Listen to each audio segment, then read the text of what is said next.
Lepo pozdravljeni v podcastu Odmev tedna. Tokrat dogodke komentirava z našim stalnim gostom, to je dr. Žiga Turk. Lepo pozdravljeni, dr. Turk. No, začnimo kar s to zadnjo novico, ki je pravzaprav izbila včerajšnji dan. To je dr. Branko Grims oziroma magister Branko Grims, opravičujem, ki je evropski poslanec, je doživel to, da ga bo Evropska ljudska stranka namerava ga izključiti iz svojih vrst oziroma o tem bo zdaj odločal še Evropski parlament. Zdaj poglejmo, s čim se je Branko Grims tako zameril. Očitajo mu, da pač ni dovolj delaven, da nima delovne etike, to je bilo tako nenavaden očitek, da se ne udeležuje sestankov politične skupine, a ne, pravijo, da je v 2 letih, odkar je evropski poslanec, se je udeležil le 2 od skupno več kot 100 sestankov. No in namesto tega so rekli, raje kritizira od zunaj EPP in spodkopava to stranko, govori le, kadar je v prostoru kamera, to je tudi hecno, vendar ne sodeluje v političnih razpravah, v katerih se dejansko oblikujejo stališča skupine EPP. Predvsem predsednik gospod Weber ga precej kritizira. Zdaj pa poglejmo, kako je v eni od včerajšnjih oddaj zvečer dr. Grims odgovoril na ta del očitkov. Zakaj ste se v 2 letih udeležili le 2 od več kot 100 sestankov poslanske skupine Evropske ljudske stranke? To v Evropski ljudski stranki vidijo kot pomanjkanje vaše delovne etike? To je raca, da bo zelo kratka. Kar peva naprej. To je raca? No, peva naprej. Se pravi, ste se udeležili teh sestankov? Jaz sem se udeležil mnogih sestankov, bilo je pa celo 2-krat, ko so bila na sestankih, ker to poteka v več fazah, recimo priprav na Libe, sem bil samo jaz, pa gospa Dupont, ki je koordinatorka Libeja, pa nobenega drugega poslanca iz EPP sploh bilo ni. Jaz v resnici delam toliko, kot vsi ostali skup, pa še krat 2. Me edino srečate ob 11. po noči v Evropskem parlamentu, zato me poznajo vsi še varnostniki in cel Evropski parlament, pa povprašajte, koliko druge zavedo, pa boste videli, koliko je v resnici. Ampak kaj hočete reči, da potem tiskovni predstavnik laže? Gre za čisto nekaj drugega, njih moti vsebina, ravno to, da veliko delam in predvsem, da sem dosleden v obrambi vrednot, ki jih je pač ki sem jih predstavil volivcem in ki so tudi vrednote SDS, ki pripadam. Se pravi, njih moti to, da nasprotujem LGTB plus indoktrinaciji otrok, da zahtevam, da se preneha z norostmi zelenega prehoda, da se sprosti razvojni potencial Evrope, da so podjetniki razbremenjeni birokratskih neumnosti in da se znižajo davki, pa seveda, da se zaščiti naše meje, da se izvede remigracija, da se zagotovi varnost. To se pravi, njih moti to, da zahtevam, da se ilegalne migrante pošle nazaj, odkudar so prišli, ampak ljudje božji, to je sestavni del pravnega reda. To se pravi, jih moti to, da zagovarjam pravni red. Moti jih pa zelo tudi to, da nasprotujem širitvi pač pristojnosti Evropske unije, ki poteka na različne načine s prisvajanjem preko institucij. Primer tega je prav omenjen v teh dopisih, to je, ko je Evropsko sodišče, ki sploh nima te pristojnosti, presodilo glede madžarskega zakona o zaščiti otrok, je bil z 80% potrjen na referendumu, da je v nasprotju z evropskimi vrednotami.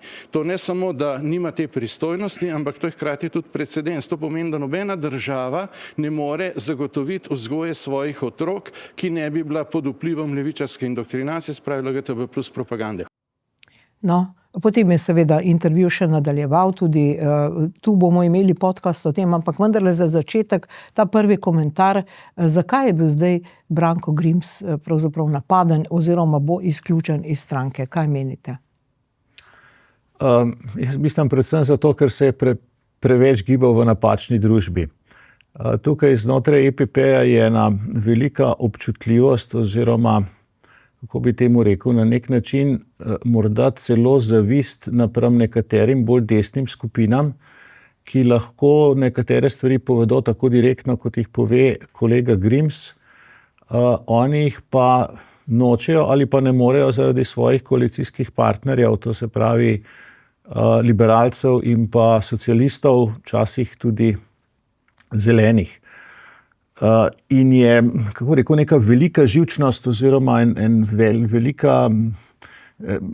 zelo po strani te gledajo, ne? Če se družiš z skupinami, ki so nekje desno od EPP-ja ali pa morda še celo desno od ECR-ja.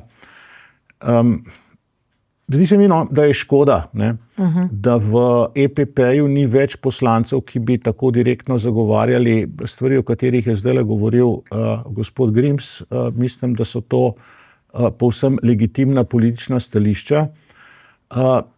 Jaz, ko spremljam nekoliko sceno v Bruslju, ga dejansko pogosto vidim na dogodkih, ki niso EPP-jevi dogodki, ampak so dogodki identitarcev, suverenistov, evroskeptikov in tako naprej. Verjamem, da gre to EPP-ju v nos. In mislim, da je zamera predvsem tukaj, ne. Škoda je, ne, da ne poskuša za ta stališča pridobiti svojih kolegov iz EPP-ja, tukaj pomaga, če si timski igralec. Tukaj recimo Romana Tomc ne skače ven s tem, da bi se pojavljala v napačni družbi in zato uspe EPP pridobiti za kakšno resolucijo, ki je Sloveniji oziroma slovenskemu razvoju, slovenski spravi v prid, tako kot je bila tista o komunističnih zločinih. Po drugi strani se mi zdi, gospod Grims opravlja tudi neko koristno funkcijo v smislu povezovanja EPP-ja oziroma gradnje nekega mostu med EPP-jem in temi bolj desnimi skupinami, ne, kjer, veste, niso tukaj noter fašisti, nacisti in tako naprej. Je res, da je tukaj not tudi AfD, kjer so veliki problemi z njenim odnosom do Putina oziroma Rusije, pa še kakšni Francozi bi se našli, ampak tukaj na desni so tudi bratje Italije, to se pravi skupina od Melonijeve, tukaj je poljski PiS, ne, povsem, bom rekel, legitimne politične skupine, ki so skupaj izglasovale pred kratkim ta pakt o reimigraciji oziroma o imigracijah, skratka, da se vendarle začne uveljavljati evropska zakonodaja v smislu azilne politike in tako naprej. In tukaj, kolikor se sliši, je gospod Grims odigral neko vlogo pri tem, da so se ta stališča zbližala.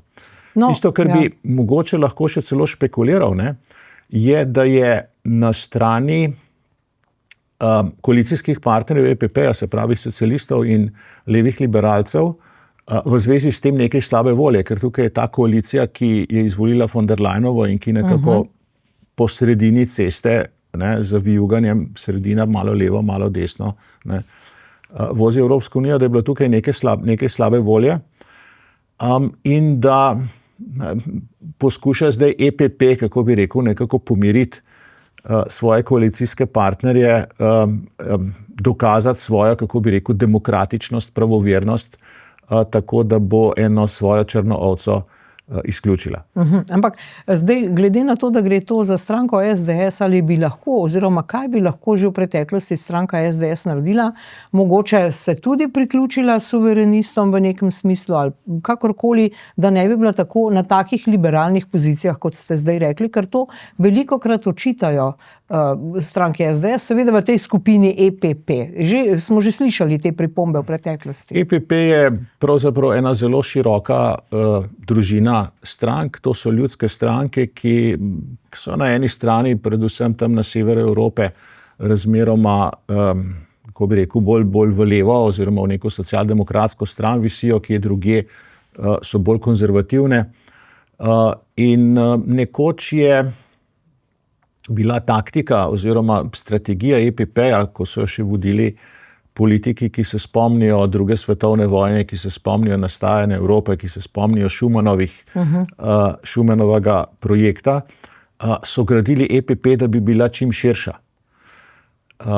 Potem se je pa začelo, bom rekel, predvsem desno od EPP-ja pojavljati cel kup političnih strank, za katere je po mojem mnenju škoda, da niso del EPP-ja, ker bi na ta način neka desna sredina ali pa desnica evropska lahko Evropo v bolj pravilno smer vodila.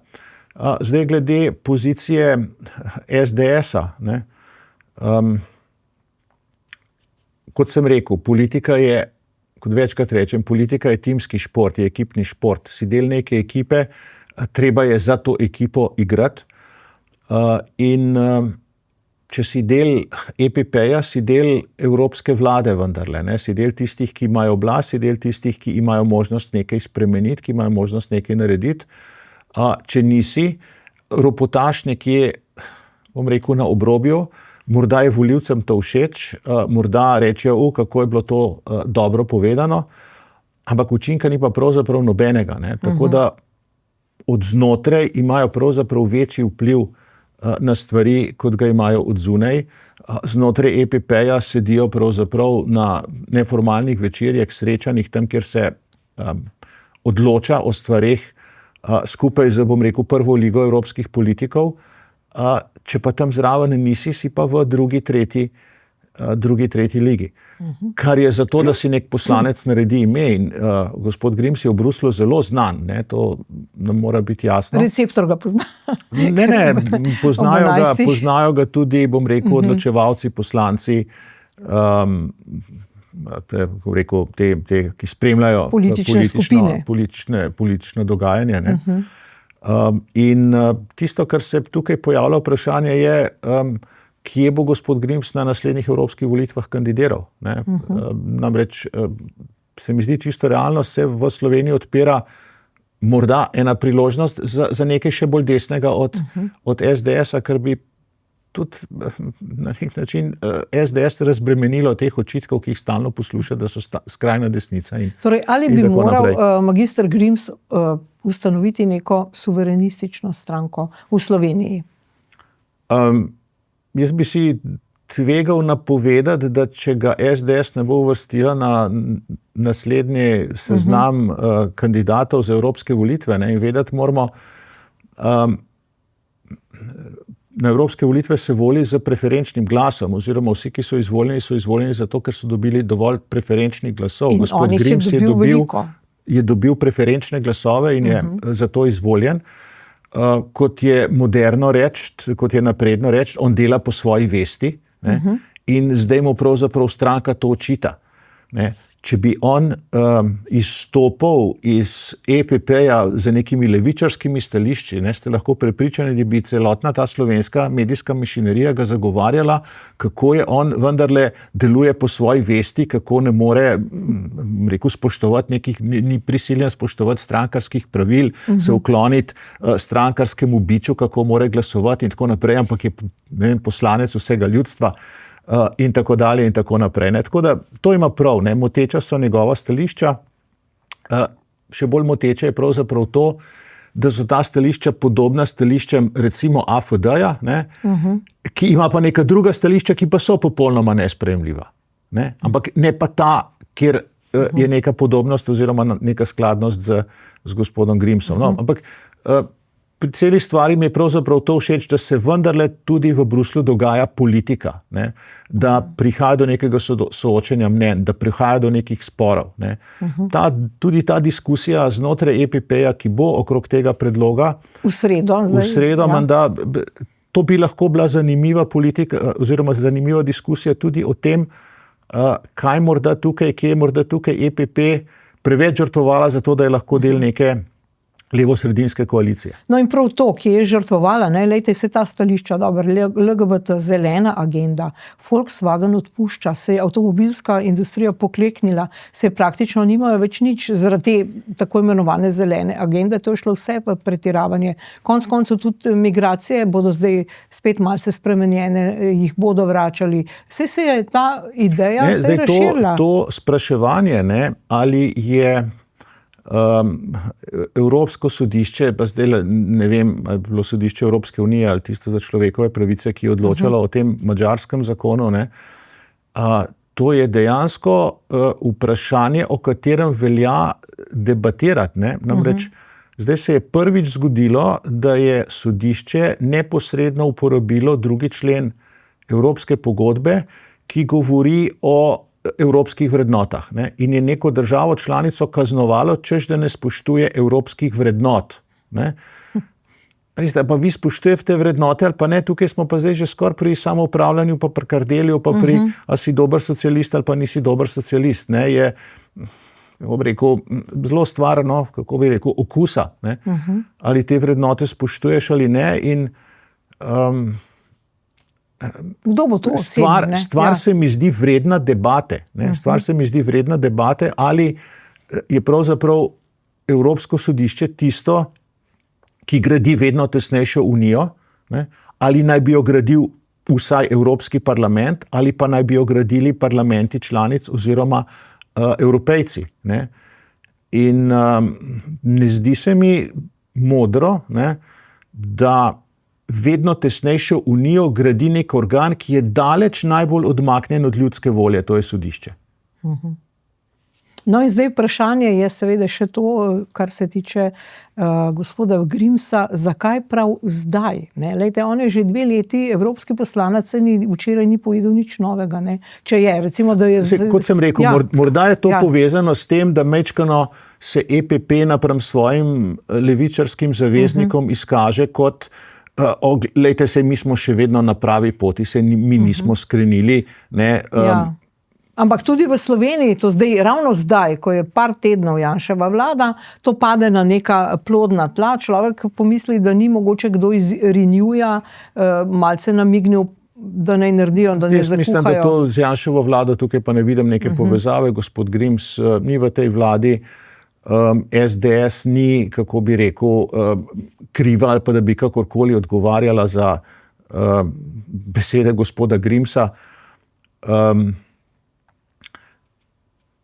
SDS mogoče tukaj ima z Brankotom Grimsom problem, ne? Ampak v Nemčiji se je pa CDU, CSU-ju zgodil cel AfD. Ne? Mogoče bi bilo dosti bolj pametno, da bi imeli znotraj CDU, CSU ene par Brankotov Grimsov, pa 50% parlamenta, ne? Kot pa da se gredo pravzaprav neko politično čistost, neko politično korektnost, pa se mi je zgodil AfD, ki lahko, in to bi bilo za Evropo nevarno, za Nemčijo nevarno, za svet nevarno, ki zdaj lahko prevzame v Nemčiji oblast. No, to, kar res vrže neko čudno sliko, črno piko, če hočete, na Evropski parlament ali pa Manfreda Webra, ne, je to, da praktično imamo knjigo o Marti Kos, so dokazi, papirji, da je bila sodelovala z UDBO in se ni zgodilo nič. Ja, samo Marta Kos se ni kazala na dogodkih z glavnimi konkurenti strank EPP-ja za glasove na evropskih ali na nacionalnih volitvah. Ne? Vedeti je treba, da se, bom rekel, stranka, kakršna je EPP, ne bori toliko za glasove, ne vem, socialistov ali pa da bo Die Linke, nekdo, ki je prej glasoval za Die Linke, bo pa zdaj glasoval za CDU. Ne? Boj je, ali bodo volivci odtekali k AfD-ju ali bodo volivci ostali pri CDU, CSU-ju. In zato so ljudje, ki se na preveč dogodkih s temi pojavljajo, ne, dosti bolj nevarni kot neka oseba, o kateri je napisana knjiga, da je bila sodelavka UDBE. S tem, da je Evropska komisija to pometla pod preprogo oziroma ignorirala, pomeni, da je odgovornost za to zdaj pravzaprav prevzela predsednica Evropske komisije. Na njenih ramenih je zdaj to breme, da ima po dokumentih, ne, po vseh dokumentih sodeč komisarko, ki je bila sodelavka tajne politične policije. Ne. Noče pa v stranki ali v tej skupini nekoga, ki pač ima svobodo govora, jo uveljavlja, govori stvari. No, ampak upoštevati na drugi strani je treba tudi to. Politika je ekipni šport. Ne? Ta ekipa, ki se je reče EPP oziroma poslanska skupina EPP, je ocenila, da gospod Grims ni timski igralec. Ne? In imajo tudi pravico, da rečejo hvala lepa, no, in morda se bo tudi gospod Grims oddahnil in se bo z velikim veseljem priključil eni od teh ostalih skupin. Mislite, se bo to zgodilo? Ne vidim razloga, no, zakaj se pravzaprav ne bi pa znal imeti doma na Trstenjakovi kakšno težavo v zvezi s tem. Dobro, to bomo pa komentirali prihodnji teden, v sredo bo ta odločitev padla. Zdaj pa gremo seveda v bližnje dogodke, pretekle dogodke, to je bila proslava o 35-letnici Slovenije, državna proslava. Ste si ogledali to proslavo? Ja, jaz sem bil povabljen na en, bom rekel, vaški dogodek na Kras. Taka pristna domača proslava z šolarji iz lokalne šole, z učiteljicami iz lokalne šole, z župnikom, lokalnimi obrtniki in tako naprej. In moram reči, da sem bolj užival verjetno, kot če bi bil na tej državni proslavi.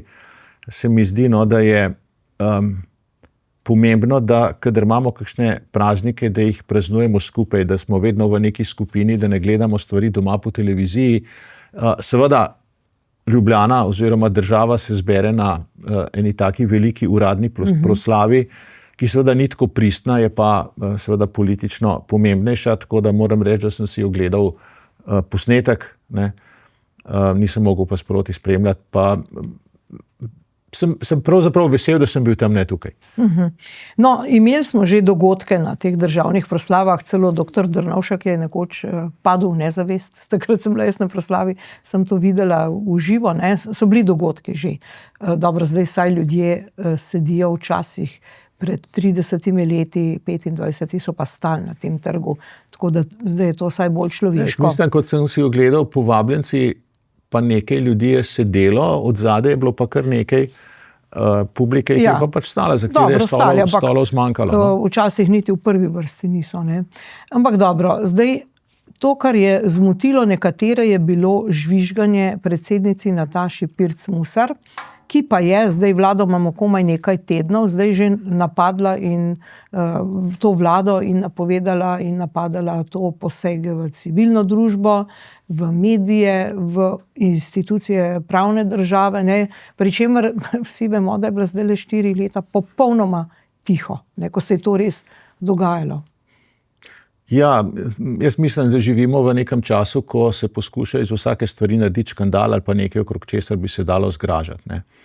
Prvo zgražanje, ki je bilo v zvezi s to proslavo, je bilo, kaj se pa zdaj to pravi, da bosta dva govornika. Ne. Ja, mislim. In dejstvo je res, da so, mislim, da že dolgo časa zmenjeni, da predsednik republike govori za dan državnosti, predsednik vlade govori pa za dan samostojnosti in enotnosti. Ne. Ampak, kadar je pa kakšna okrogla obletnica, je pa govornikov več. Pri 30. obletnici sta govorila, mislim, in Pahor in Janša in še nekdo iz Evrope. Zdaj je bila 35-letnica, sta govorila predsednica države in predsednik vlade. Tako da nič hudega, mislim, da je tudi nekako koristno oziroma informativno za državljane, da nekdo, ki je ravnokar prevzel oblast, da ima možnost nagovoriti državljane z nekega takega mesta, skratka, da dobi pozornost za tistih 15-20 minut, da nekaj stvari pove. In potem je bil drugi škandal, o katerem sem bral, kot rečeno, nisem gledal tega, ne, kakšno je bilo to žvižganje in potem je gospa bila vsa zgrožena in prosila, da ji dovolijo, da dostojanstveno konča ta govor.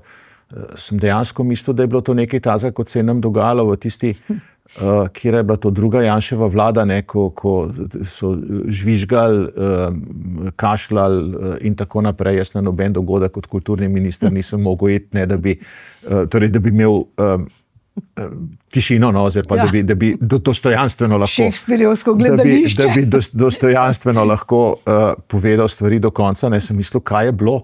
Mislim, da 2krat vmes je bilo mečkano negodovanja, ki ga je predsednica pravzaprav iskala. Ne?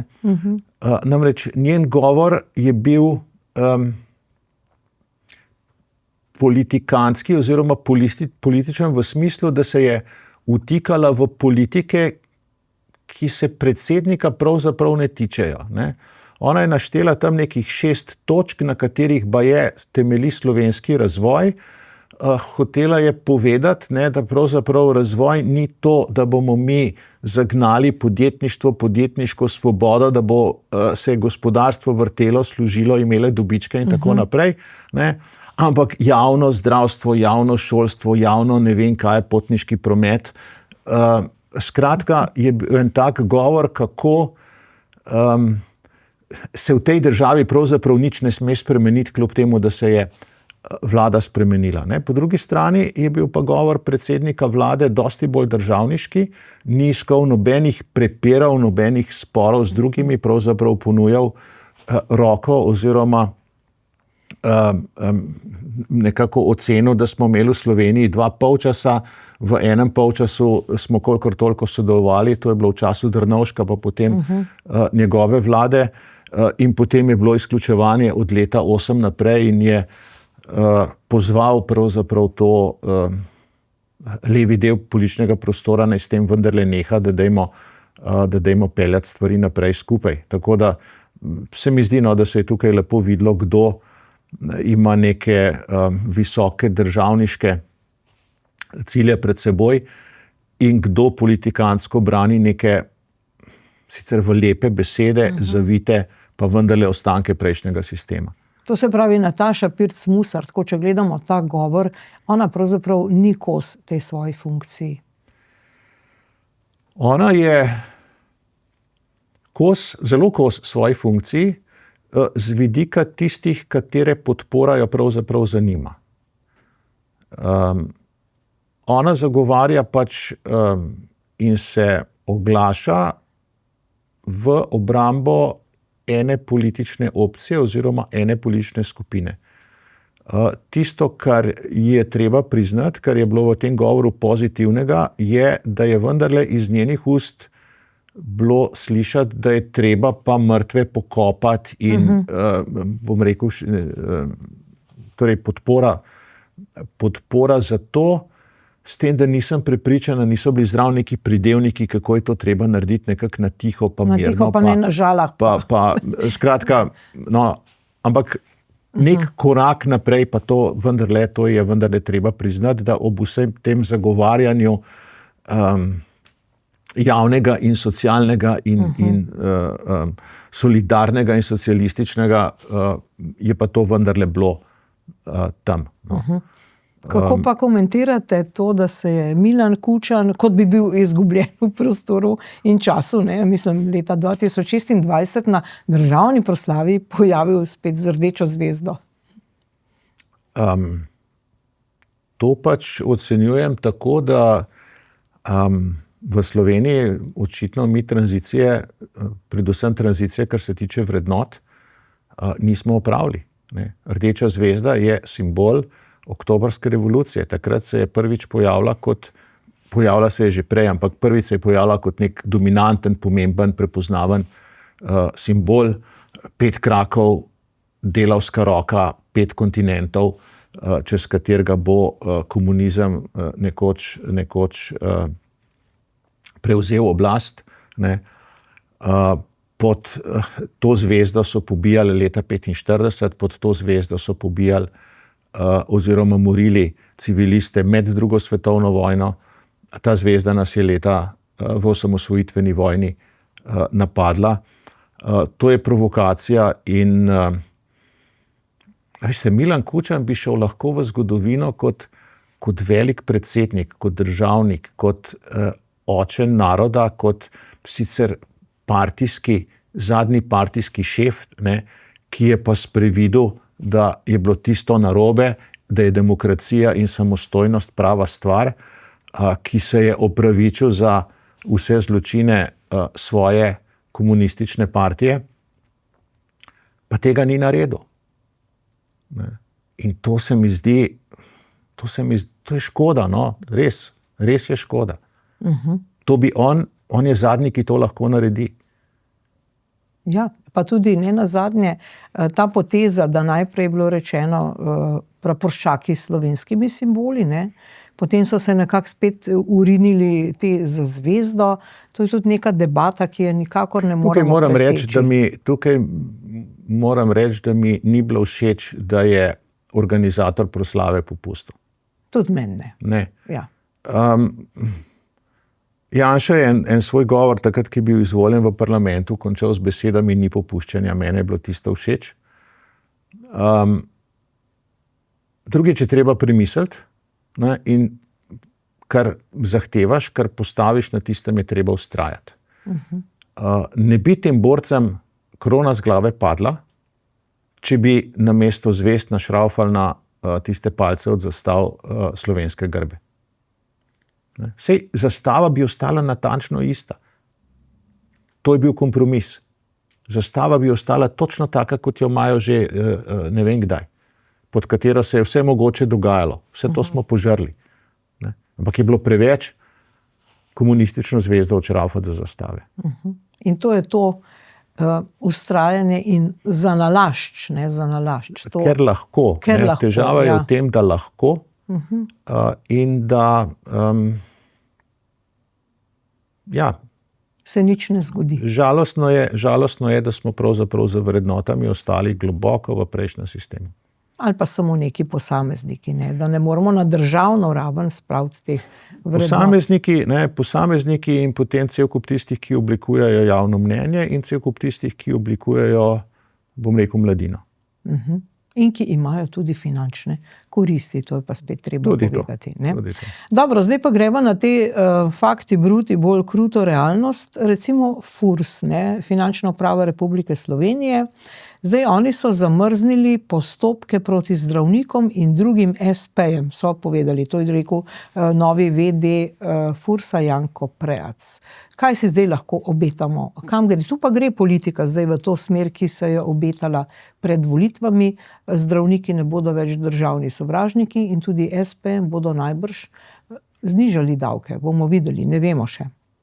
Zdaj, eno je, če vi sprejmete nek zakon, ne, in znižate davke in pač ta zakon velja za vse enako in neki koraki so bili narejeni že s tem zakonom, ki zdaj le čaka na odločitev Ustavnega sodišča, ali je referendum dopusten ali ni.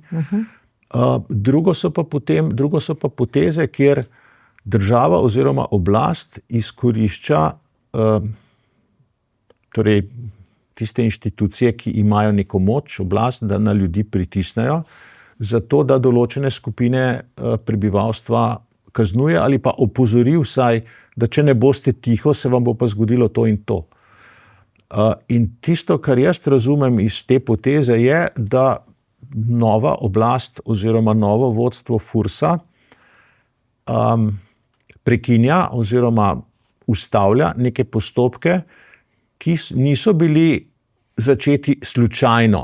Dajmo neke naključne štih probe narediti, ali ljudje plačujejo davke, prijavljajo dohodke ali ne, ampak ki bi znali biti, ne vem tega, ne, ampak ki bi znali biti namignjeni v smislu, tili zdravniki, poglejte, koliko nam se upirajo, stavkajo, govorijo proti vladi, ljudje jih poslušajo. Dajmo jim mi malo pokazati, kdo je v tej državi oblast, kdo je gospodar. Dajmo jih malo davčno pretresti. Jaz si predstavljam, da so ti postopki ustavljeni in to se mi zdi povsem prav, povsem korektno. Če pa drži to, da so se spravili na določene posameznike oziroma na določene profile davkoplačevalcev nalašč, ne, bi bilo pa treba tiste, ki so to odločitev sprejeli, preganjati, ker so prekoračili svoja pooblastila. Oziroma jih zlorabili. Je pa te dni, smo lahko brali, odstopil tudi... Če lahko še to povem. Meni se ta teorija, da so bili ti ljudje davčno preiskovani za nalašč, ne zdi tako neverjetna v luči tega, kar smo slišali v zvezi s Sočo, ki je geografsko tule blizu. Zato sem se spomnil. Uri Soča, ja. Uri Soča, kjer menda gospod Jaklič ni dobil nekega denarja od vlade, ker je vlado premalo hvalil, pa so vsi pravzaprav tle nekje z iste družine. Ne.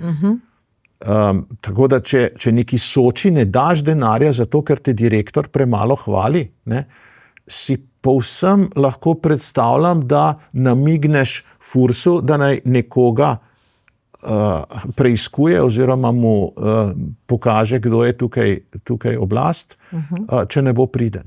No, ampak tu se zdaj odpira to novo vprašanje, ne? Odstopil je gospod Ribič kot šef Darsa, ne? A bo zdaj on kar lepo razrešen, pa nič se ne bo zgodilo, namreč njemu očitajo zapravljanje denarja za to stavbo. A bodo zdaj ti ljudje kar lepo šli na druge funkcije in to je to? Če je bilo karkoli narobe, je treba to preiskati. Če je bil kakršenkoli kriminal, je pa treba paziti na obeh straneh. Ne? Ena stvar, ki se je v demokracijah razpasla po vsem svetu, je to vladanje s pravom oziroma lawfare. Ne? warfare, lawfare, se pravi vojna, ampak vojna s pravom. Skratka, da ti izkoristiš pravosodje za to, da potem nekoga kaznuješ, če ga pa že ne moreš kaznovati, ga pa dolgo časa vlačiš po sodiščih, pa je na koncu vse skupaj pade. Tako da jaz bi si tukaj želel, da bi takrat, kadar so res utemeljeni razlogi, bi seveda stvar preiskali, na hitro sodili, obsodili, če je oseba kriva,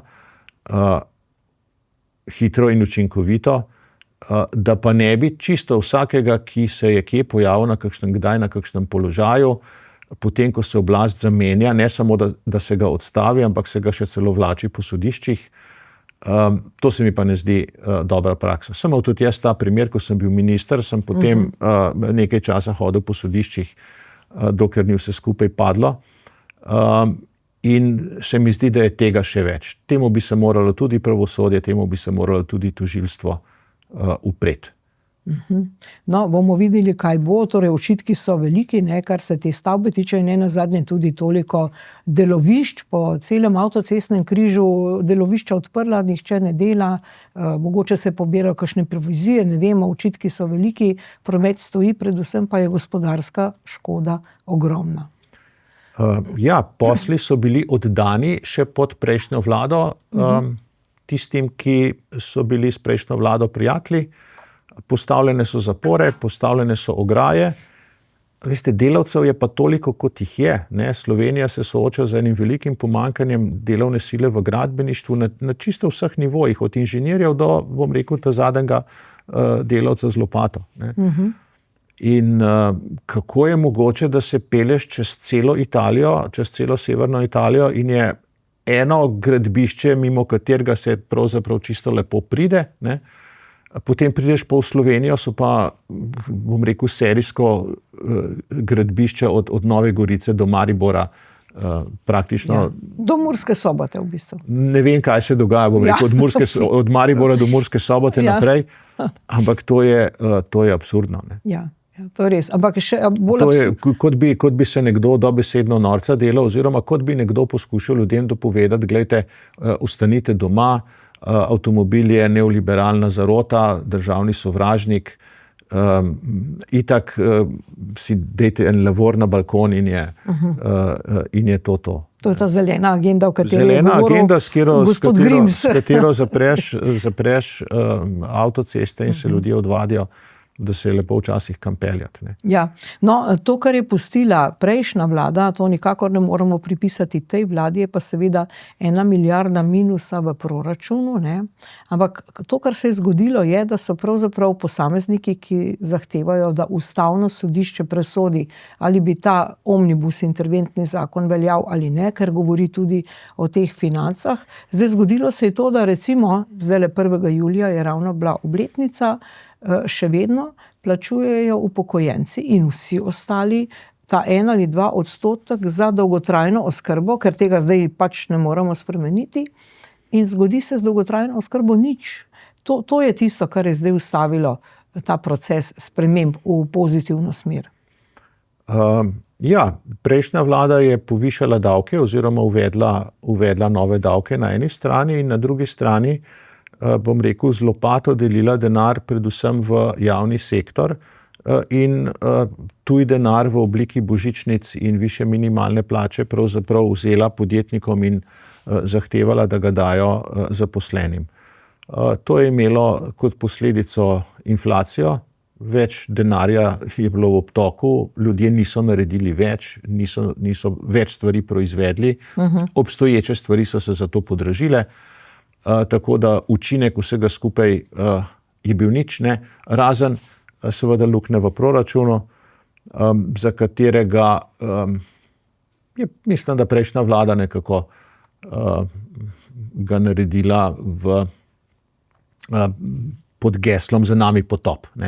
Dajmo mi zdaj kupiti volivce, kolikor se da, potem bo pa že kako. Če bomo mi na vladi, povečali davke. Bomo že povečali davke, če bo pa kdo drug, pa to ne bo več naš problem. Ampak ali bi morali znižati DDV vsaj na hrano, tako kot so naredili Avstrijci? Tukaj se verjetno veliko gledalcev z mano ne bo strinjalo. Ne? Jaz mislim celo, da bi morala biti enotna DDV stopnja za čisto vse izdelke, ker takoj, ko imate vi različne stopnje DDV-ja, izkrivljate signale, ki jih trg in kupci skozi cene in skozi nakupe dajejo podjetjem in podjetnikom. Če je nekdo reven, ne? Če nekdo nima za, ne vem, moko in sladkor, ne? Potem mu je treba pomagati s socialnimi mehanizmi, njemu, njegovi družini osebno, ne pa kar za vse ljudi znižati, bom rekel, ceno moke pa sladkorja. To je samo moje mnenje, vem pa, da je popularno govoriti o tem znižanju DDV-ja za nekatere stvari, gotovo se to lepo sliši, ne? Ampak se sprašujem, zakaj. Ne? Tudi učinki v Avstriji, tako smo lahko videli po medijih, pravijo, da niso takšni, kar je res, v bistvu je pri neki ceni kruha to nekaj centov in potem ljudje, seveda na leto se to nabere, nekaj 10 evrov, ampak vendarle. No. Te razlike so tudi manjše od teh, če greste vi k enemu trgovcu ali pa k drugemu trgovcu. Ne. Eni trgovci so konsistentno dosti cenejši, kot je razlika med višjim pa med nižjim DDV-jem. Ne. No, kot norost, da tako rečem. Davki se mi zdi, da morajo biti enostavni in da morajo biti čim bolj na vse stvari enaki. Kot norost zelenega prehoda se je zdaj ugotovilo, 2 leti že plačujemo omrežnino. Bilo je veliko problemov s to omrežnino, kdo plača, kdo ne plača, kdaj se to plačuje, ravno takrat, ko podjetja delajo. In zdaj ugotovimo, direktor Elesa Aleksander Mervar opozarja, da brez konkretnega dviga omrežnin ne bo razvoja omrežja. Vem, čakajte, pa kaj so zdaj s tem denarjem naredili? No? Človek se sprašuje, ta elektrogospodarstvo ima neke dobičke, saj niso reveži. Kaj delajo? Mislim, da gre tukaj spet za nekaj, kar je prejšnja vlada preložila na prihodnost. Jaz sem šel prav brati letna poročila Elesa. In mislim, da so oni že v poročilu za 23 ali za 24 napovedovali, da če bo reforma omrežnine, ki jo je prejšnja vlada naredila, uveljavljena, da bodo njihovi prihodki padli, mislim, da so takrat ocenili za 50 milijonov, zdaj pa govorijo o 60 milijonih, ker je bila tudi zaradi odhoda industrije in tako naprej poraba elektrike nekaj manjša. Vedeti moramo naslednje. Elektrificira se. Ne? Vse se elektrificira. Ljudje polnijo doma avtomobile, ki jih prej niso. Ljudje imajo toplotne črpalke, se ogrevajo na elektriko, kar se prej niso, kar pomeni, da mora biti elektroomrežje čedalje močnejše. Poleg tega imate še nekatere, ki imajo sončno elektrarno, zdajle poleti oddajo polno elektrike v omrežje, po zimi pogledajo oni svojo bilanco, koliko sem jaz oddal, koliko sem sprejel, imam še, kako bi rekel, mi operaterji še dolgujejo elektriko, ne, in se po zimi veselo s to elektriko grejejo. Ne. Skratka, bremenijo omrežje, ne plačujejo pa kilovatnih ur. Ne. Omrežje mora zdržati moč, torej vate, ne plačujejo pa ti ljudje kilovatnih ur, torej energije. In ta reforma, cenovna reforma, ki je bila narejena pod prejšnjo vlado, se bo spomnila, da je bilo potem nekaj ropotanja in da je vlada tudi neke stvari rekla, no v redu, bomo pa tle mečken znižali, pa ta mečken znižali, ne, ker so začeli zaračunavati, koliko imate pa vi špico, ne, pečete, dela vam pralni stroj, pečete potico, pa si greste pa lase posušiti, pa vam, kako bi rekel, vam preleti kazen 80 evrov, ker ste prekoračili za 15 minut največjo moč. Tako da čisto iz inženirskega vidika in iz tega, kar se tehnološko dogaja, bo v omrežje treba vlagati. Ne? Žal je omrežje tudi eno samo. Mi nimamo privatnih ponudnikov, tako kot za, ne vem, Telekom, pa za internet, pa za take stvari, kjer vendarle med seboj tekmujejo in so vendarle jih trg spodbuja, da so čedalje bolj učinkoviti. Ne? Imate različne ponudnike, pri katerih lahko električno energijo vzamete, ampak prenosno omrežje je pa eno samo. Tako da v to omrežje bo treba vlagati, ker bo poraba vedno večja. Kako pravično potrebe razdeliti, ne? je tukaj pač potreba, da se plačuje za moč na eni strani, se pravi za to, da si priključen na elektriko, ne? Na drugi strani, da plačuješ porabo. Tako da težava je pa brez tržnih zakonitosti oziroma brez tržnega mehanizma zagotoviti, da bo Eles investiral racionalno oziroma da se bodo sredstva pametno porabljala, da ne bodo delili dobičkov, provizij in tako naprej. In tudi kako zagotoviti, ne, zdaj ste omenili, seveda, nekateri polnijo avtomobile, recimo nekateri pa ne. Nekateri pač imajo sončne panele, drugi ne. Imajo toplotne črpalke, mnogi jih nimajo. Zakaj bi samo vsi vplačali za te, ki to imajo? Ne? Ja, in zato je na nek način tako hecno, ne, da obstajajo, meni je hecno, se morda mi bo kakšen energetik razložil, da se motim, meni je hecno, da so tarife za moč časovno in sicer različne. Ne? Torej, če veliko moči porabiš po zimi, te to veliko stane, če pa porabiš ob nedeljah dopoldne poleti, te pa ne stane toliko. Ne? Ker omrežje je pa isto. Ne? Omrežje je treba pa narediti za zimsko porabo, ker takrat mora delati. Ne?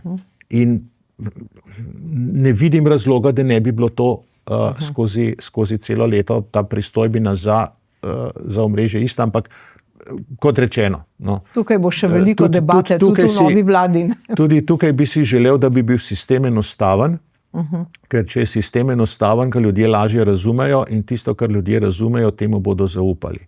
Tako kompliciran sistem, kot so ga zdaj naredili, za celo množico, bom rekel, tarif po različnih letnih časih, v različnih časih in tako naprej. Ne? In jakosti. In jaz temu verjamem, še Eles manj pobere. No? Jaz mislim, da tukaj Eles ne more goljufati, kot se da, a imaš ti kot firma dobiček ali imaš zgubo, tle lahko prerazporejaš sem in tja. Tle se pa vidi, koliko so ljudje na položnicah plačali. In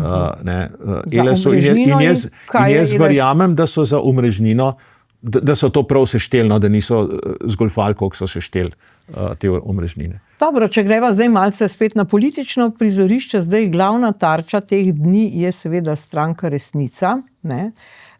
Ona se sicer ne bo pridružila partnerstvu za razvoj, kot ga je predlagal predsednik vlade Janša, ampak napadajo pa njihovega poslanca Borisa Mijića. Seveda, veliko je bilo rečenega, je rekel gospod Stevanović, gre pa v osnovi za poslovanje podjetja gospoda Mijića, menda ni plačal državi 30,000 in delavcem ne. Kaj se je zgodilo, da je ob vseh teh aferah, ob tistih makaronih, zgodbah, procentih, ob vsem tem je zdaj nek Boris Mijić, za katerega prvi slišimo, postal pa zdaj problem države. Tako izpostavlja Levica. Ne? Oni ga napadajo. Resnica je jeziček na tehtnici te vlade, demokrati so jeziček na tehtnici te vlade.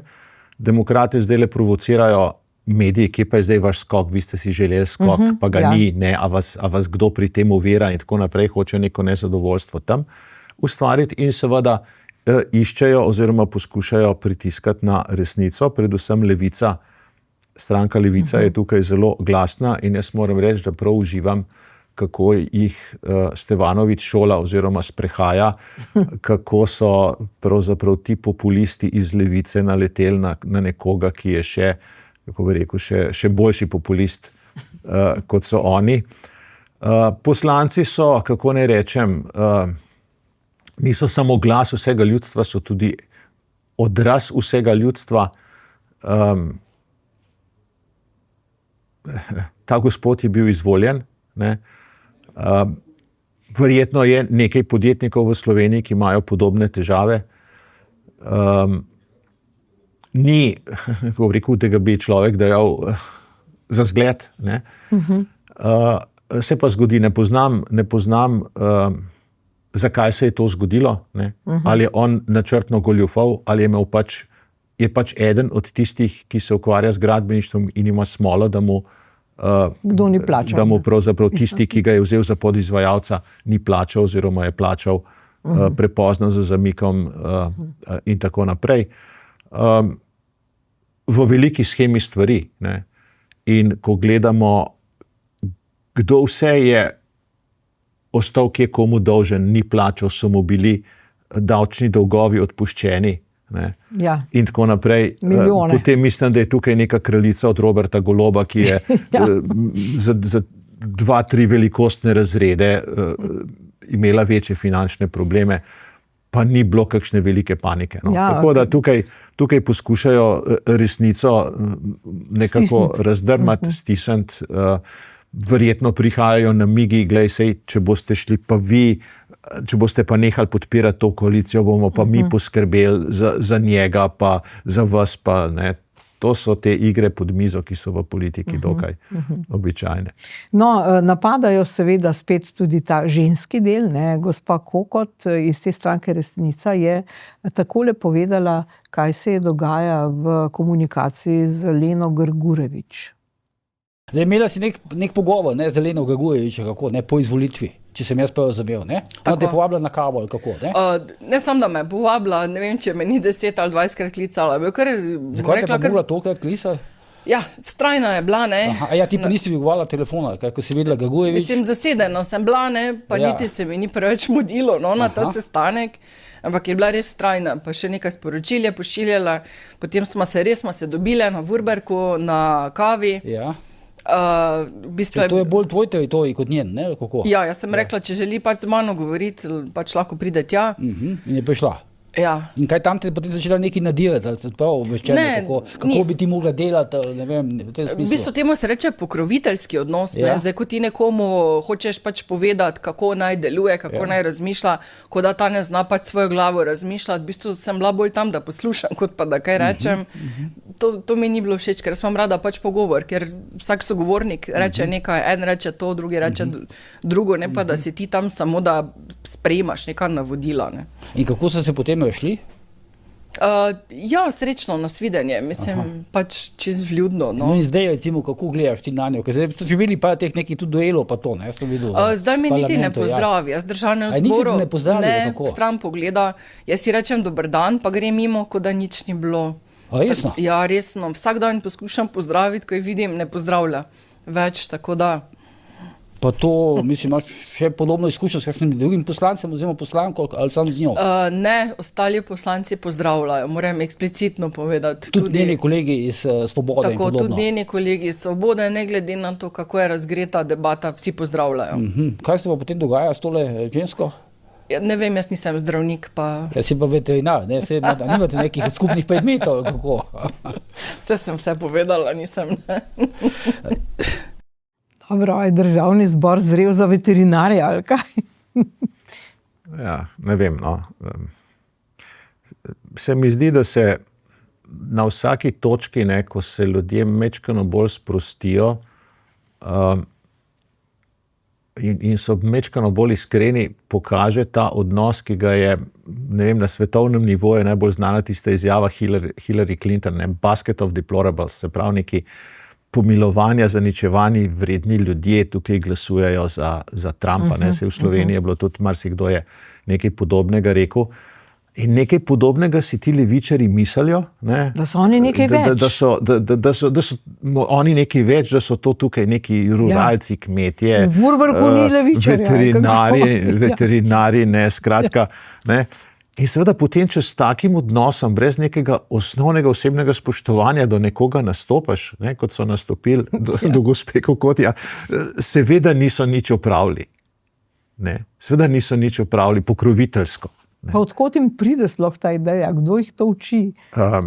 Oni so tako polni same sebe. Ne? Oni so imeli velikansko večino v prejšnjem državnem zboru, bili so boki batina, delali so, kar so hoteli, kršili so poslovnik, bom rekel, tedensko in je bilo vse v redu in mediji so jim ploskali oziroma minimizirali te eskapade. Ne? In seveda tega se potem človek navadi. Zdaj pa pač pristanek trd. Mislim, da bo nekaj časa trajalo, da bodo skozi te stopnje žalovanja šli. Ne? In potem upam, da bomo dobili nek produktiven parlament z neko opozicijo, ki bo tudi kaj koristnega kdaj povedala, kako bi kakšno stvar popravili, ne samo, da bo skozi vse narobe. No, se je zanimivo, da predvsem Gibanje Svoboda, ne, ki je bila taka na hitro sestavljena neka stranka, ki mogoče to sploh ni, pa konec koncev tudi Levica, ki je imela izkušnje, oni prednjačijo bolj kot SD. Ne. Recimo, če gremo zdaj spet Levico, ki je res napada tega Mijića, me zanima, ali je prav, da je Stevanović dejal, da bo on osebno pokril dolgove Borisa Mijića. No, vsekakor je to pohvalno, ne? Kaže s tem gospod Stevanović neko odgovornost do svoje stranke. Če njemu razpade stranka, kaj bo potem? Predčasne volitve, konec koalicije? Zaenkrat nič ne kaže, da bi ta stranka razpadla. No. Ampak ciljajo pa na to, ne? Torej tisto, kar se da v tej situaciji narediti, je, da razmajajo to koalicijo tako, da demokratom napolnijo glavo z idejami, vi ste pa predobri, pa prepametni za tele, bom rekel, skrajno desničarske kmetavzarje, s katerimi ste v koaliciji. Ja. Ne? In da resnico poskušajo s silo, torej zlepa ali pa zgrda nekako prisiliti, podkupiti, da bi podporo umaknila. Ampak zaenkrat, jaz se strinjam s tistim, kar je rekel Gregor Golobič v nekem intervjuju, zaenkrat tale koalicija deluje zelo trdno in to lahko mirno funkcionira 4 leta in potem še 4 leta. No, se je zanimivo, da te predvolilne zgodbe so kar izginile, ne? Zdaj recimo Sova, ne vemo, bo raziskovala, ne bo raziskovala te črne kocke, namreč v Državnem zboru kolegi predsednika ni sprejel časovnice torkove izredne seje, to se pravi prihodnji teden, kar zdaj ne pomeni nič takega, ne? Časovnica pomeni samo, kako dolgo bo nekdo govoril, ne pač ta tema bo, ampak kdo se boji zdaj te razprave o črni kocki? Kdo se boji zdaj vsega tega, kar bi prišlo na dan? Ne? Obvodnega financiranja, mogoče tudi fotopuba. Kaj lahko pričakujemo in kdo zdaj tu je dvignil roko, ni dvignil roke za to? Ne vem, vse to se mi zdijo pravzaprav neke stranske zgodbe, ki zaposlujejo koalicijo, zaposlujejo do neke mere tudi vlado, pa jo ne bi smele. Mislim, da se mora vlada ukvarjati s tem, da vleče poteze, ki jih ona lahko vleče, noben drugih pa ne more. Skratka, da se ne ukvarja s socialnimi omrežji, da se ne ukvarja s tiskovnimi konferencami, s tarčami, tudi s preiskovalnimi komisijami in tako naprej. Ni jim treba pisati na Twitter, na X, oni lahko pišejo v uradni list in tam pričakujem rezultate.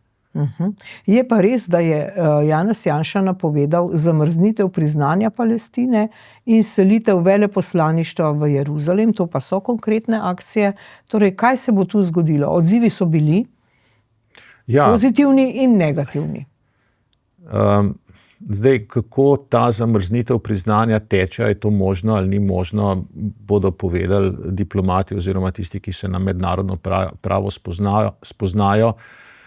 Dejstvo je, da palestinska država ne obstaja, da nima teritorija, nima vojske, nima vlade, skratka, v katerih mejah smo mi to priznali, koga smo priznali, to je bila pač neka poza, nek virtue signaling, neko signaliziranje neke kreposti, ki posledic nima. Ne? In če nekaj nima posledic, če to prekličeš, spet nima posledic. No? Oziroma je posledica toliko, da pač poveš nekaj drugega. Kar se tiče selitve veleposlaništva v Jeruzalem, Jeruzalem je zgodovinska prestolnica Judov, je zgodovinska prestolnica Izraela. Ne? V Jeruzalemu je bil postavljen in večkrat porušen in nazaj postavljen in spet porušen Salomonov tempelj oziroma tempelj, ki je osrednja točka judovstva. Ne? Čez tisti tempelj so jim potem Arabci oziroma muslimani neko mošejo postavili in so si izmislili, da je tisto strašno svet kraj in zdaj Judje hodijo tam k nekim temeljem oziroma k nekemu zidu. K nekemu zidu mojt. Tako da v neki končni rešitvi, če bo kdaj do končne rešitve tega izraelsko-arabskega spora prišlo, bo Jeruzalem prestolnica Izraela. Ne. Zdaj, zaenkrat so se zahodne države odločile, ne, da pa Jeruzalem ni prestolnica, ker je na zasedenem ozemlju oziroma na ozemlju, ki ni del tistega Izraela, tistega ozemlja, ki je bil Izraelu dodeljen leta, ne vem kdaj, 47, 48, ne, ampak je pač Izrael, vsakič, ko so ga napadali, so oni malo več zasedali potem v protinapadu, je skratka na zasedenem ozemlju. Tako da po eni strani je to zahodno stališče, pravno formalno je Jeruzalem v vojni zasedeno ozemlje, še ni znotraj uradno priznanih izraelskih meja, razumljivo. Ne.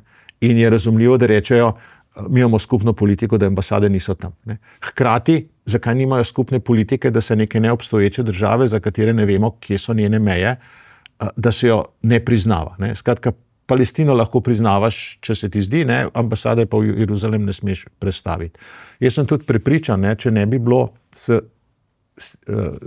strani prejšnje vlade toliko nekega palestinjenja, toliko nekih v bistvu praznih dogodkov, solidarnosti s Palestino in govorjenja o genocidu in mahanja s palestinskimi in izobešanja palestinskih zastav, ne, če se ne bi slovenska politika tako izrazito postavila na eno stran in proti drugi strani, da nova vlada ne bi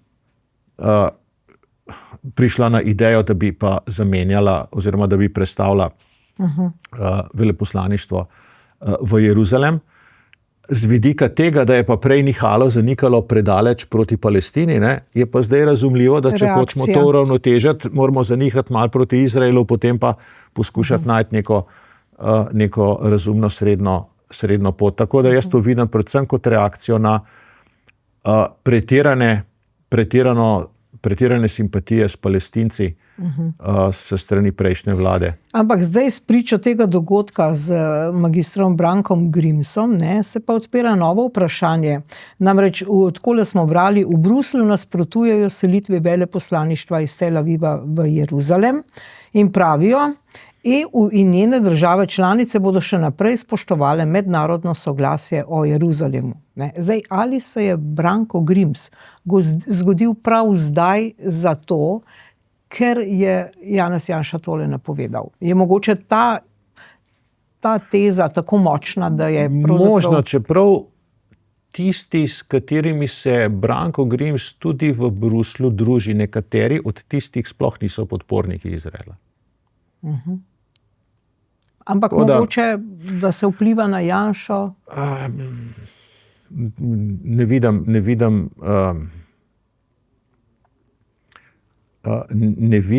vidim te težave. Je pa v slabše obveščenih bruselskih krogih oziroma, bom rekel, tisti del bruselskih krogov, ki se pusti obveščati s strani slovenske levice, je nekako strašno preplašen okrog Janševe vlade oziroma okrog tega, da zdaj pa v Sloveniji prihaja na oblast Janša. Janša je tako kot Orban je pa proti pomoči Ukrajini in tako naprej. Ampak Orbana ni več.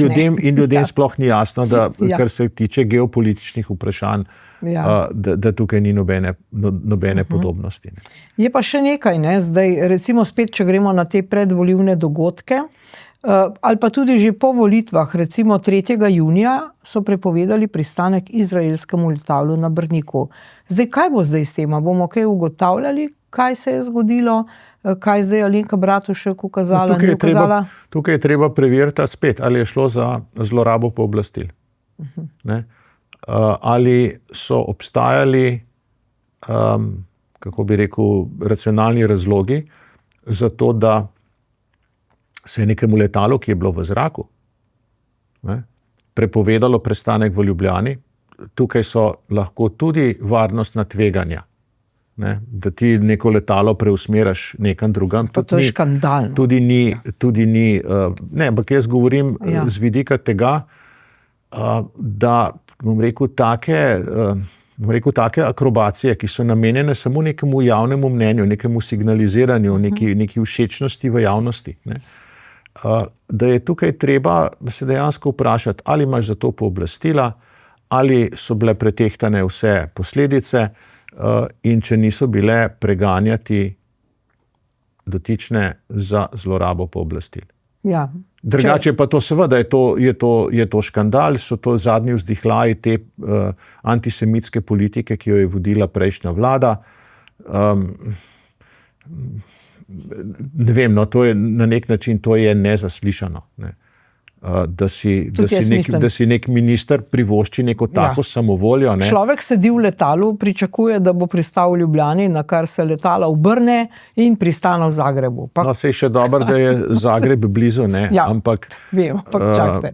A veste, tudi kakšen vtis to naredi na vse druge, ne, v smislu neke predvidljivosti, racionalnosti, spodobne države, no, to je banana. Banana, to je banana. No, seveda, to si predstavljaš tam nekoga kaj pa vem, neki centralnoazijski ali centralnoafriški državici pred 20-30 leti, ki je nek nepismen prišel z državnim udarom na oblast in je potem osebno regiral promet, kdo sme pa kdo ne sme pristati. No, to je na tem nivoju. Je res škandalozno.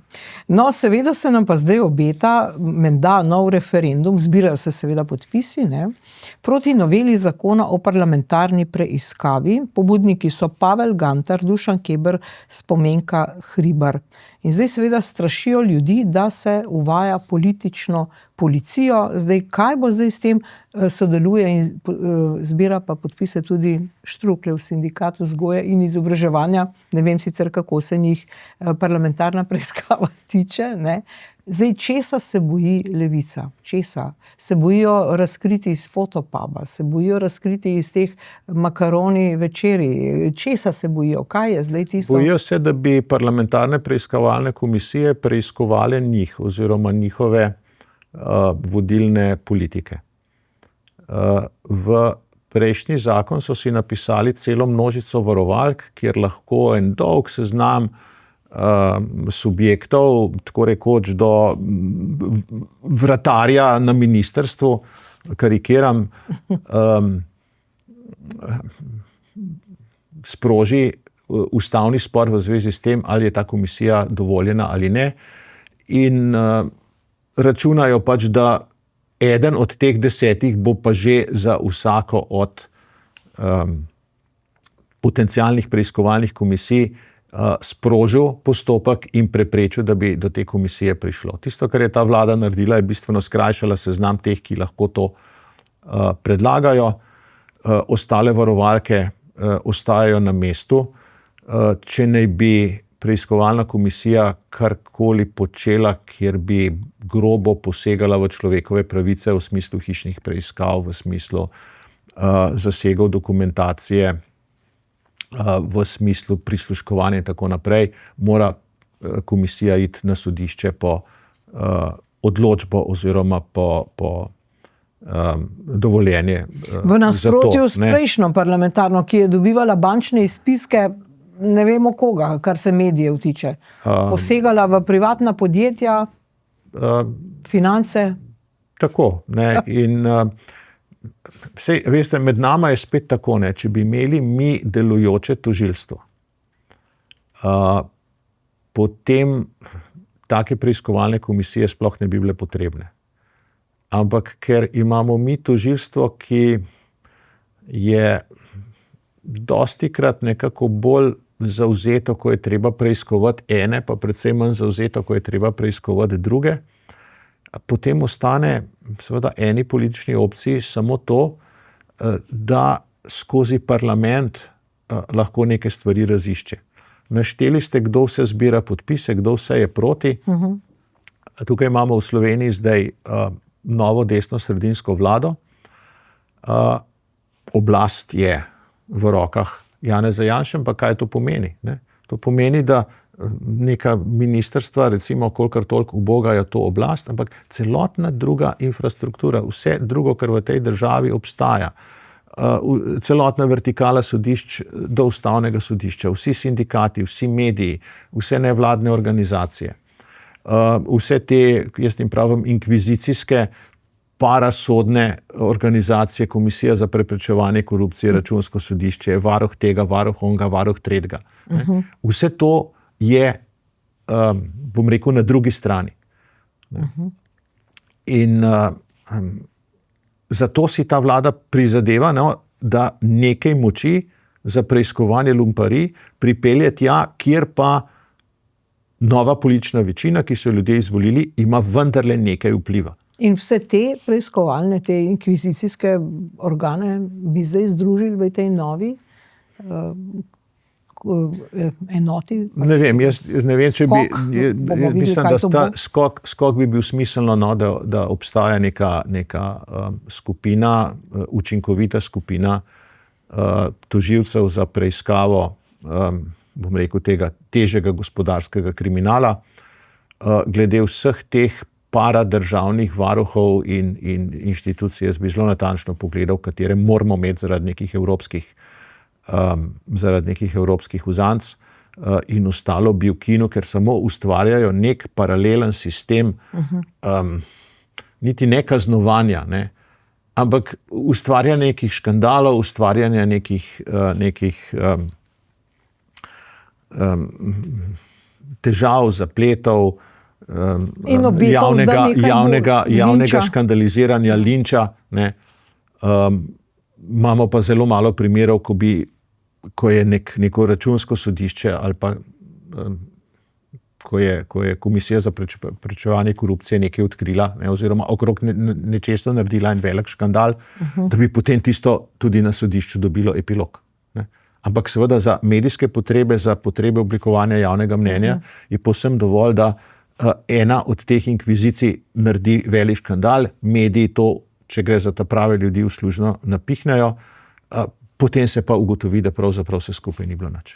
No, novo ministrstvo za kulturo je zdaj ta teden znova zavrnilo zahtevek za izplačilo sredstev RTV Slovenija zaradi odsotnosti pravne podlage, so rekli. Do zdaj smo brali, da vodstvo RTV-ja ne želi podpisati neke pogodbe, hkrati pripravlja tudi likvidnostne ukrepe, mogoče naj bi jih. Zdaj, tu se pojavlja vprašanje, to, kar že ves čas vre, tudi konec koncev je ta zakon vložen, Stevanović in Resnica je to predlagala, ukinitev RTV prispevka, kaj bo zdaj za nacionalno RTV? No, a veste, če kaj moram nek minister paziti, je to, da ima za vsako dejanje pravno podlago. V demokracijah stvari funkcionirajo tako, da posameznik lahko naredi vse, kar ni prepovedano, država lahko naredi pa samo tisto, kar je izrecno dovoljeno. In zato ministrica ne more kar tako, ker pač ste depolitizirani, evo vam 10 milijonov, ampak mora imeti za to pravno podlago. Podobno bi bila pravna podlaga potrebna, pa jo ni bilo, za izplačilo tiste nagrade Svetlani Makarovič. Skratka, to je resna zadeva, tega se je treba držati, ne more ministrica kar tako deliti denarja. Kako rešiti problem RTV-ja?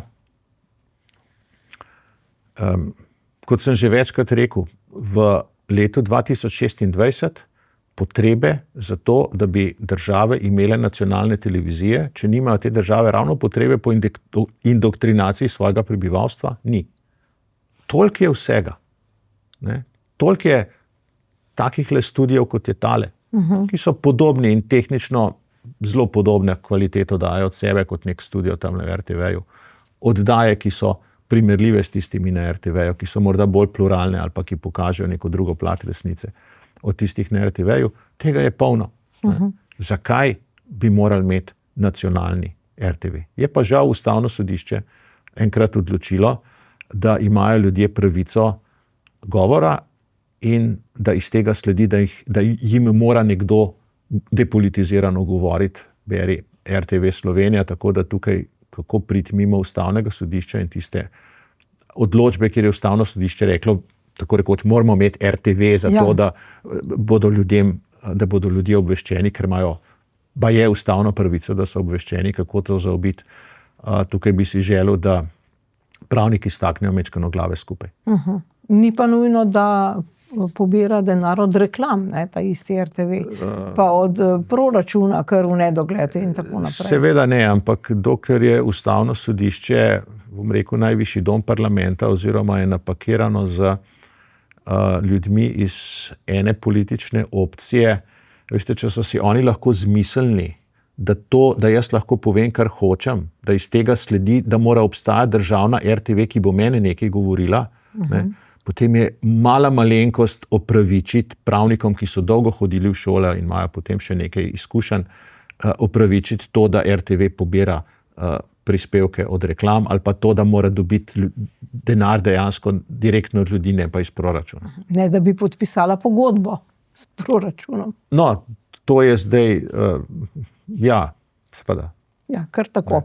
No, zdaj izvedeli smo tudi, da bo začasno sicer, mislim, da za 1 leto ali pa 2, dr. Jože Dežman, direktor Muzeja slovenske osamosvojitve. Vrnil se je na ta položaj. Kaj lahko pričakujemo? No, gospod Dežman je vrhunski strokovnjak. Dal je ogromen prispevek že do zdaj temu področju. Tukaj lahko samo rečemo, torej kakšen škandal je bil, da so to šli ukiniti. Ja. Kakšen škandal je, da smo ta muzej tako rekoč 2-krat ustanavljali. Koliko napora bo ta vlada mogla vložiti v to, da ga ne bi čez 4 ali pa čez 8 ali pa čez 12 let spet nekdo ukinjal. Veste, ta ukinitev kaže na to, da je en velik del slovenske levice, da pravzaprav slovenski osamosvojitvi nasprotuje. Ti ne moreš ukinjati muzeja osamosvojitve lastne države, pa hkrati biti za to lastno državo.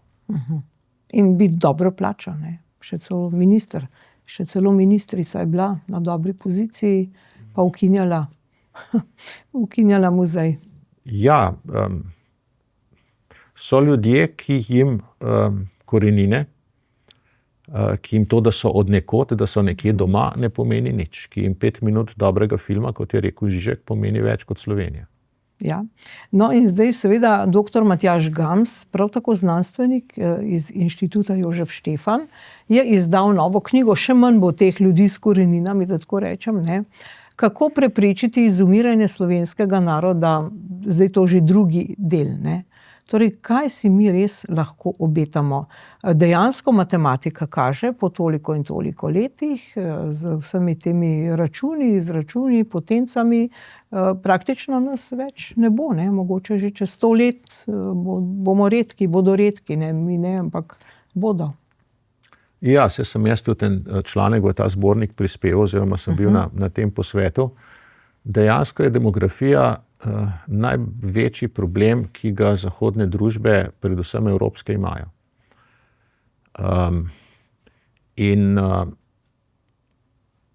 Matematika seveda tukaj le kaže nekaj, ne. Tisto, česar ta matematika ne pokaže, je pa to, da ni verjetno, da se bo število prebivalstva v Sloveniji tako manjšalo, kot je gospod Gams predstavil, ne, ampak se bo delež Slovencev v tem prebivalstvu manjšal. Torej karakter, sestava, narodnostna sestava, jezikovna sestava, verska sestava tega prostora se bo pa zelo, zelo, zelo spremenila. In tisto, kar se jaz bojim, ne, je, da so tisti, ki po Evropi zagovarjajo multikulturalizem in podobne politike, da so te številke že nekoliko pred nami izračunali, ne, da so ugotovili, da je zadeva brezupna, da je pravzaprav edino upanje za to, da bodo mirno posli tekli naprej, da bo industrija funkcionirala, da bo ta prehod miren, ne, to, da se, bom rekel, domorodci, evropski domorodci nekako sprijaznijo s tem, da postanejo manjšina v Evropi. Pa sva spet pri Branku Grimsu. Namreč tudi industrija več ne funkcionira kar tako zaradi zelenega prehoda, to je drug faktor in vse tole. Spet smo pri tej temi suverenistov in tega dela EPP-ja. Ja, pri čemer je treba vendarle povedati, ne, da rešitve tudi suverenisti ne poznajo. Rešitve, tudi v tele knjigi ni ene rešitve, na katero bi si človek upal staviti, pa reči, če bomo pa to naredili, bodo šle pa stvari spet na boljše. Ne. Tukaj je en globi problem, ne, in to je, da veste, da je človeštvo kup enih stvari vedlo, oziroma kup enih stvari počelo, ne da bi vedlo, zakaj jih počne, in so se otroci rojevali in so šli družine naprej in je bil napredek in je, bom rekel, vse skupaj raslo. Kot rečeno, kup nekih navad, ne, za katere, ki so imele ta učinek, ne, nismo razumeli, zakaj so te navade, smo se jim marsikakšni odpovedali in stvari ne delajo več. Stvari ne funkcionirajo več. No, povejmo, da je soavtor tudi Marko Staroveški. Vi ste tudi napisali prispevek, o čem pa vi govorite? Naslonim se na eno študijo oziroma na neko knjigo, ne, ki govori o tem, da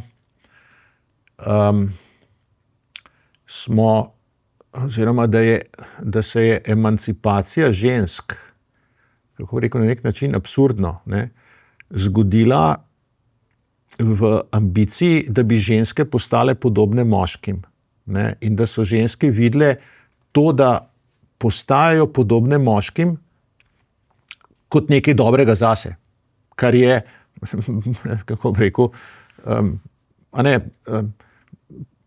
žalostno na nek način, no, oziroma priznaš unim te drugim, da so taki, kakršni bi ti bi rad bil. Ne? In da so se ženske začele med seboj primerjati oziroma svoj uspeh ocenjevati po moških kriterijih. Moški kriteriji uspeha v družbi tisočletja, ne, so bili, kje si v tej piramidi, a si bolj na vrhu, a si bolj glavni, a si bolj spodaj, kje si v podjetju, a si bolj direktor, a si nekje spodaj, koliko imaš denarja, koliko imaš premoženja in tako naprej. Ne. In so ženske začele v tej tekmi tekmovati. Težava demografska je pa ta, da moških v zgodovini nikoli niso ocenjevali po tem, kako dobri očetje so, pa koliko imajo otrok. Ne. In je seveda postalo to, koliko dobra mama si, koliko imaš otrok, to ni več kriterij, po katerim bi se ženske med seboj borile za status oziroma za priznanje, ki jim ga družba da. In rešitev, kot sem jaz napisal, je, da seveda ne moramo poslati žensk nazaj za štedilnik oziroma jih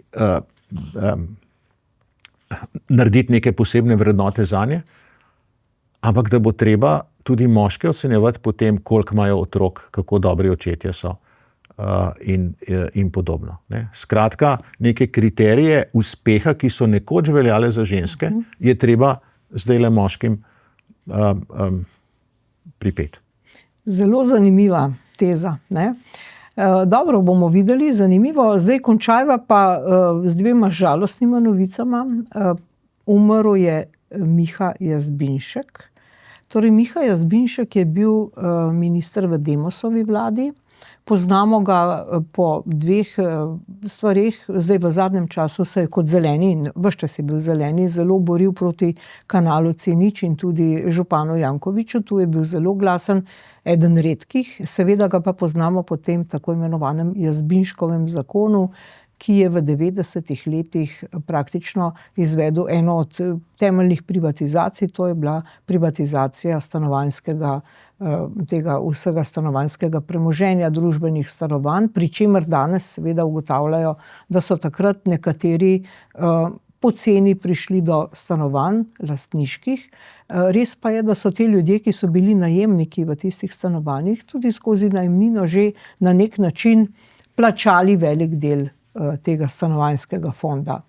Torej, njega si bomo zapomnili, stanovanjska politika pa žal ni šla v 35 letih potem v neko smer, ki bi danes omogočala nek stanovanjski fond. Kakšno vrednost, da tako rečem, ima gospod Jazbinšek za slovensko osamosvojitev in po osamosvojitveno vladanje? Ja, najprej iskreno sožalje svojcem, hčerki. Z gospodom Jazbinškom sva bila nekaj časa soseda v bloku. Imam samo lepe, dobre spomine nanj. Tudi nekaj časa so bile skupaj v ljubljanskem mestnem svetu.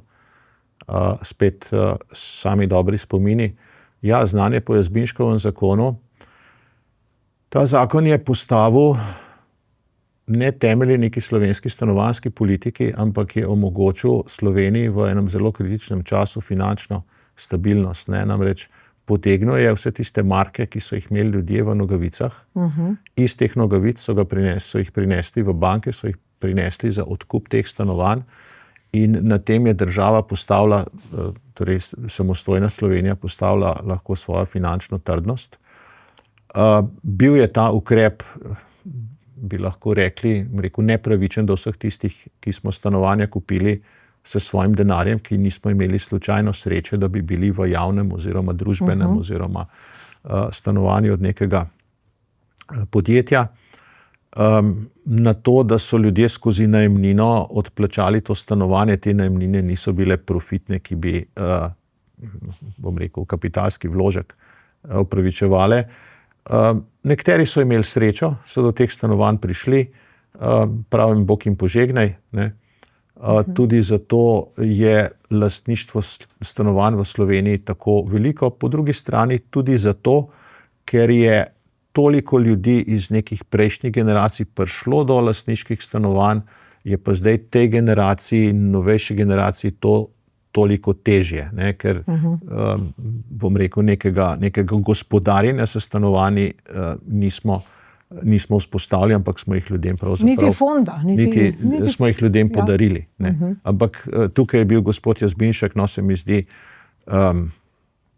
del tiste vlade, ne, ki tega ni naredila zaradi stanovanj in zaradi stanovanjske politike, ampak je to naredila zato, da smo marke iz nogavic prinesli v Banko Slovenije in zagotovili neko finančno samostojnost Republike Slovenije. No, umrl pa je tudi Pavle Čelik, ne, tudi on je iz tistega časa znan, je tudi prejemnik častnega znaka svobode Republike Slovenije.